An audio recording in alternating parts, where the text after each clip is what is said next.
tier ranking programs or tier ranking teams rather.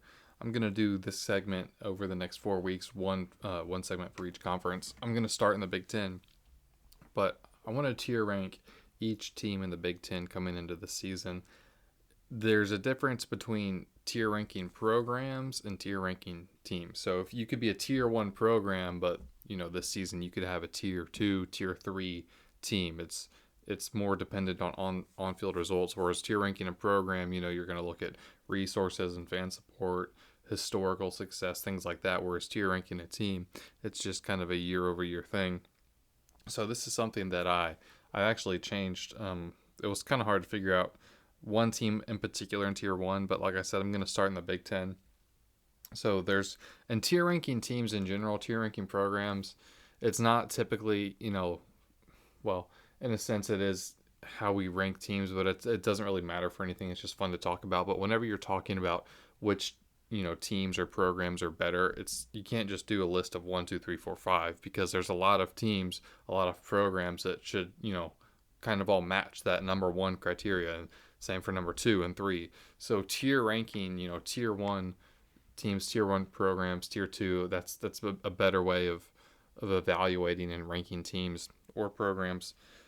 However, so I put a poll on X on my account, Campus Pigskin. So make sure you're following there if you want to interact with this sort of thing.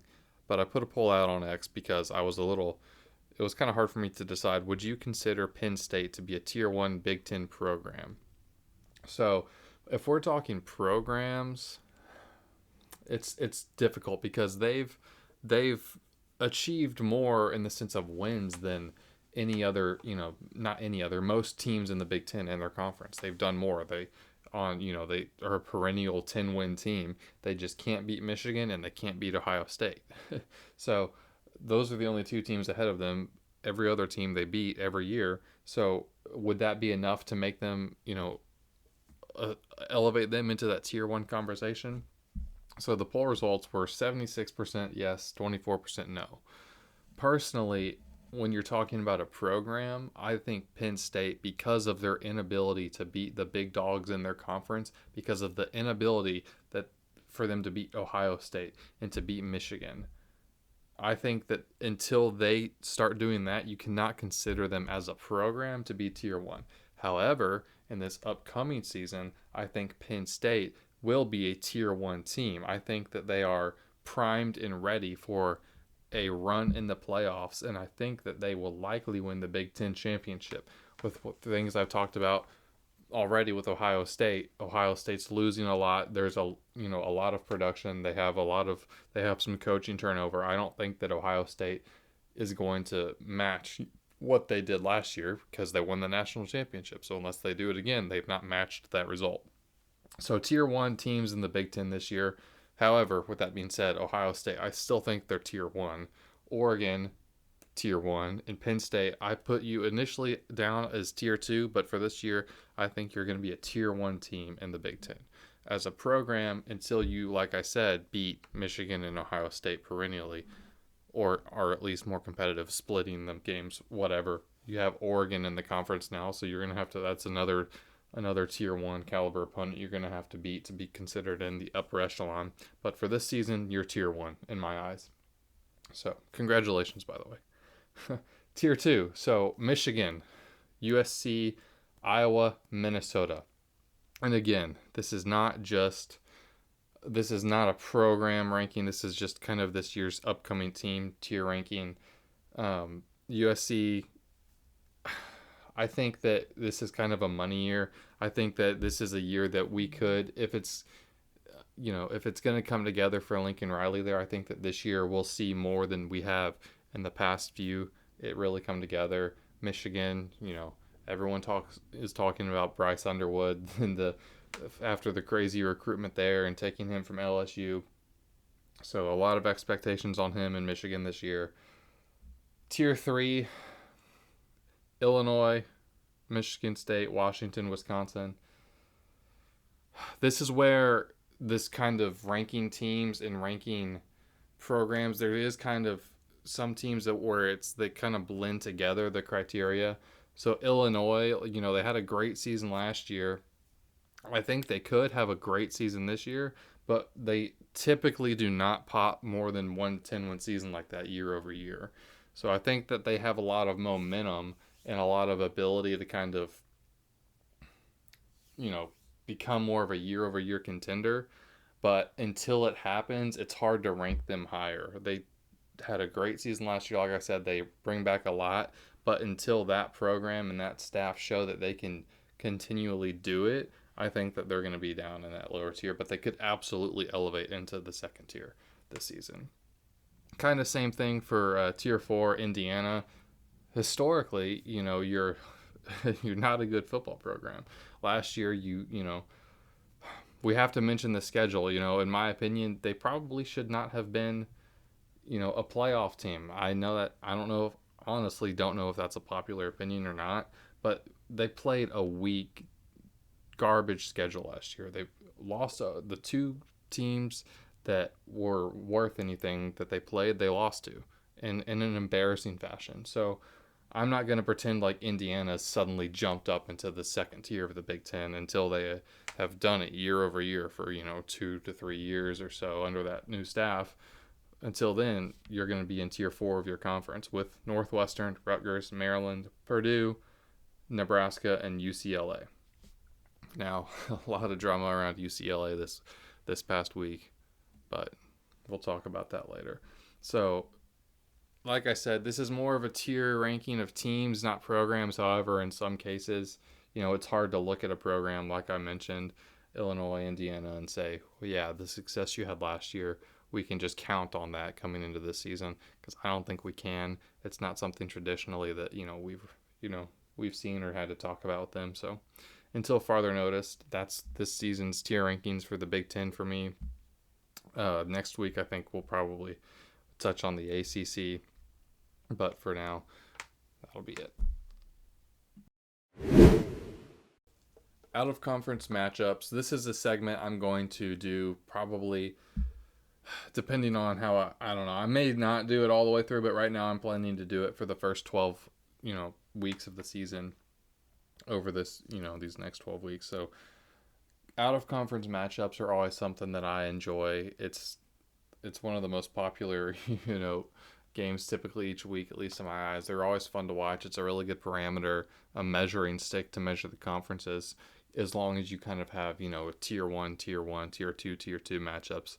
If you have, say, a tier 1 Big 12 opponent and a tier 4 SEC opponent and they play, it's going to be hard to, to measure that game a lot of times until the end of the season, depending on who the teams are. But you can't look at that result because it's probably going to be, if you're going to have Arizona State play Mississippi State, then you can't say the Big 12 is better than the SEC when the best team in the Big 12 played the worst team in the SEC, and Arizona State's probably going to win that battle 9 times out of 10. So that's not a good measuring stick, when you're looking at the two conferences.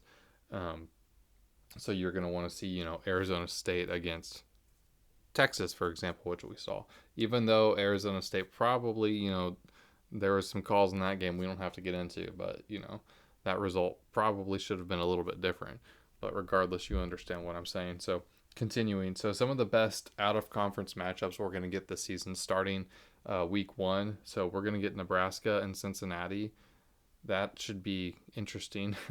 Where it's Nebraska, it's a big kind of show me. There's a lot of teams out there like Nebraska that, USC, like I said in the last segment, being one of them, that it's kind of a money year for the staffs, for the players. They've been building. They've been there for a couple of years. It's time to see kind of, some results here. So moving on, Boise State plays South Florida. It should be fun to watch. I'd love to see what Boise looks like this year. Auburn plays Baylor. That should be interesting. A lot of expectations on both teams to improve. Georgia Tech plays Colorado.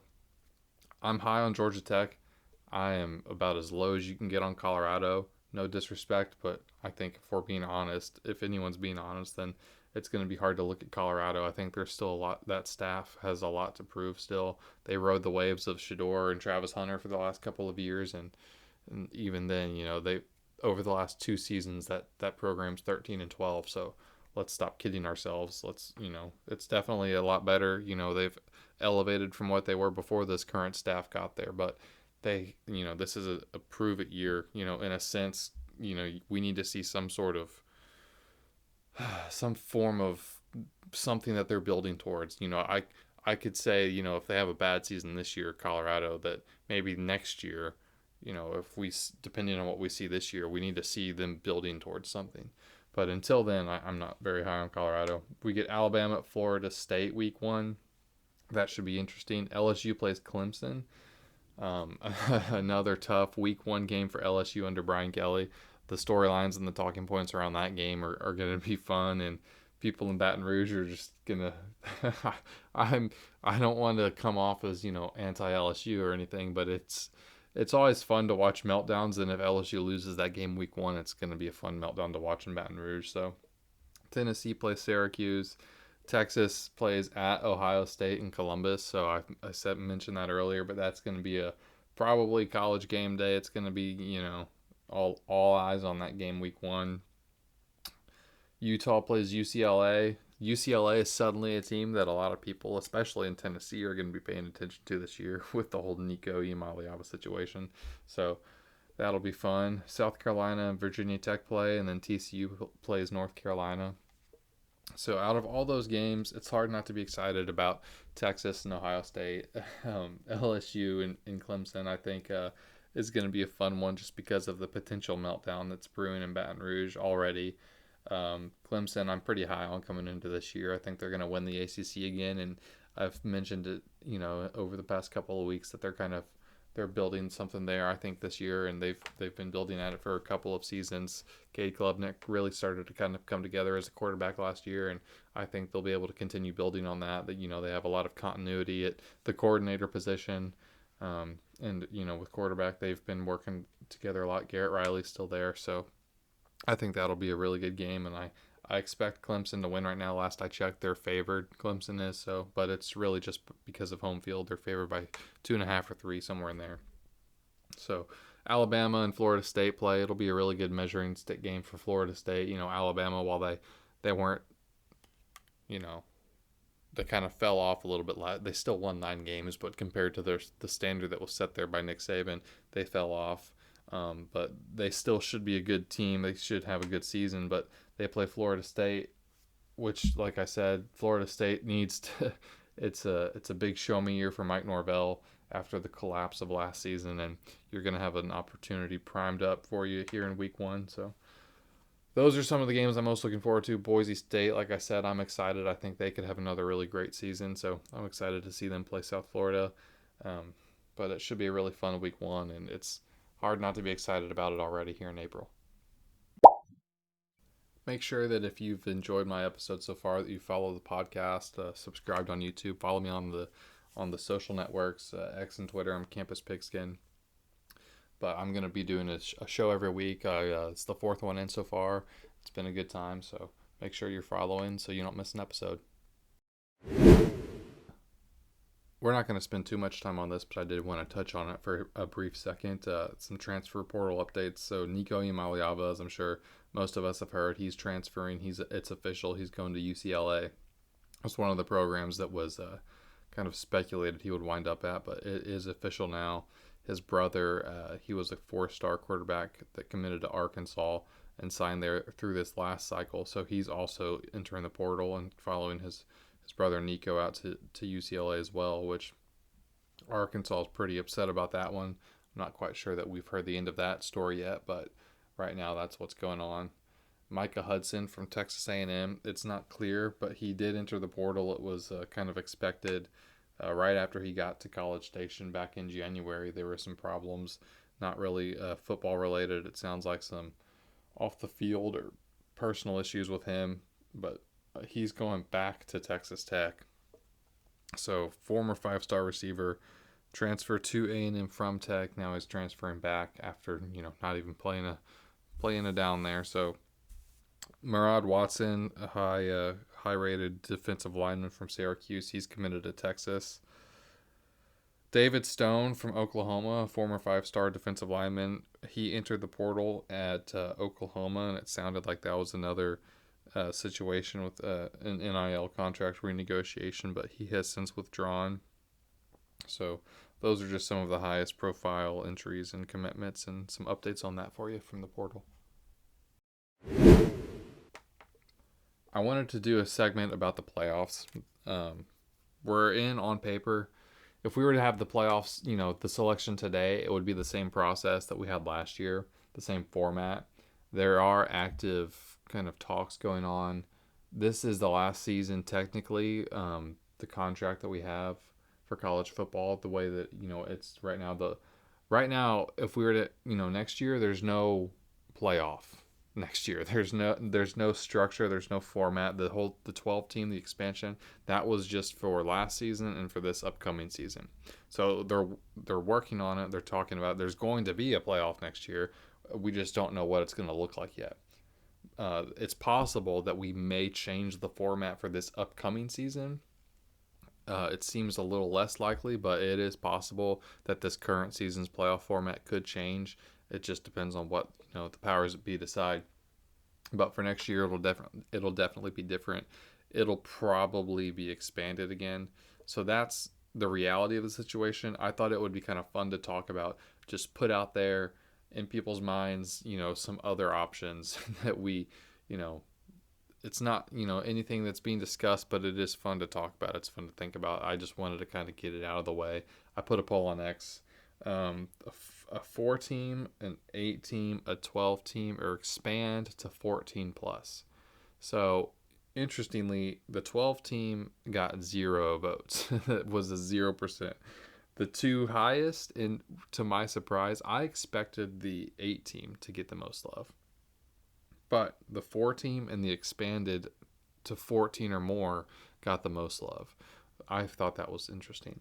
But I want to start there. If we were to have a 14 playoff, the way that we did it before and the way that it was done is why it expanded, because everyone had a problem with it, with the selection committee, the way that they handled that, the way that the teams were picked, everyone, no one really liked it. So 14 playoff, if we were to go back to a 14 playoff, but especially now that we only have 4 power conferences, but the 4 teams are just the conference champions. So that puts maximum interest and value on the regular season, maximum interest and value on, it kind of takes the value in somewhat out of conference games, because it's just the conference champion. So it just matters what you do in conference, and if you win your conference championship, and that's who gets to the playoff. So that is kind of a downside in this regard, but in general, 4 teams, 4 conference champions, that's the playoff. I think that would be kind of an interesting thing, because like I said, just the maximum importance it places on the conference races and the games in conference. However, like I said, it does take the whole out of conference thing out of it. There's really no reason to even play high end out of conference games. So I can see, that's not my personal preference. So, and it is the reason why I was a little surprised that got 40% of the votes, but the 8-team. So again, an 8-team, but it takes the conference contenders. So the conference champions will each have the first 4 seeds, and the conference runner up, so whoever plays in but loses the conference championship, will get the next 4 seeds. And so the way that this would work is the seeding would be decided by the college football playoff committee, but it would be not like a kind of a speculative thing. So it would be based on out of conference games, because you have multiple conferences. So the SEC and the Big Ten. So you have a conference champion. Who gets the number 1 seed out of, in this scenario? So what that would look like is the SEC and the Big Ten would play out of conference games.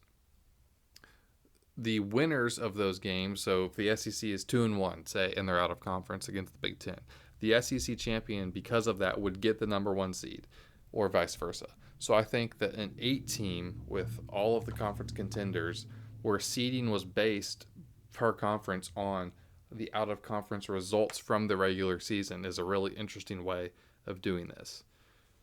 And if we have any ties, then we can talk about, the point spread. We can talk about the point spread in the conference championships or the point spread in the regular season out of conference games. We can talk about records in conference or overall records.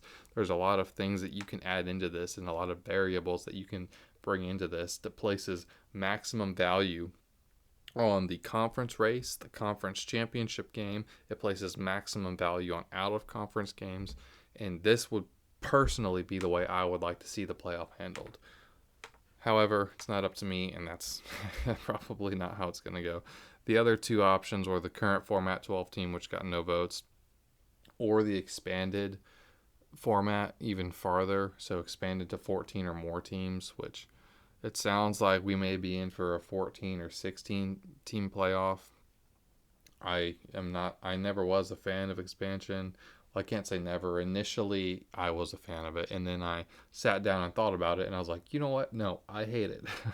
So, unfortunately, that's the playoff we have. It is exciting in some regards. It's silly and, in others, so it's not really worth spending much time on. But I think that if we were to have an 8-team playoff, like I said, with the contenders, it places the most value on the regular season, the most value on out-of-conference games, it places the most value on the conference championships. You'd be engaged all year with every game that was played. You'd find interest in.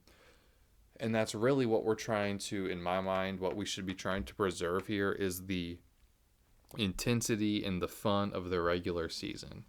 Because it's 12 games a year. That's where we get the value of college football is in the regular season. That's the rivalries. That's why they feel so consequential, is because they are consequential. So if you remove the consequence from these games, then they're not going to feel as consequential. Therefore, the game, i.e. the sport, will be less exciting. And before you know it, we're going to be, the NBA, where no one cares about the 80 plus games you play. They just wait for the finals to come around. That's not what I want college football to be, but hopefully we never get there. So I think an 8-team playoff would be a great way to place maximum value on it and keep the whole, the sport exciting year round. And every snap that's played, you're glued into the TV, glued in at the stadium. You're watching, your heart's pumping. But if it were up to me, that's what we would do. But fortunately, it's not up to me. So thanks for listening to this episode. If you did, I appreciate it. Make sure you're following on wherever you get the podcast, subscribed on YouTube. If you want to take part in these polls, or just follow me on X, that's where I post most of, my content. Then Campus Pigskin is where you'll find me. But until then, thanks for listening to this episode of the College Football Podcast.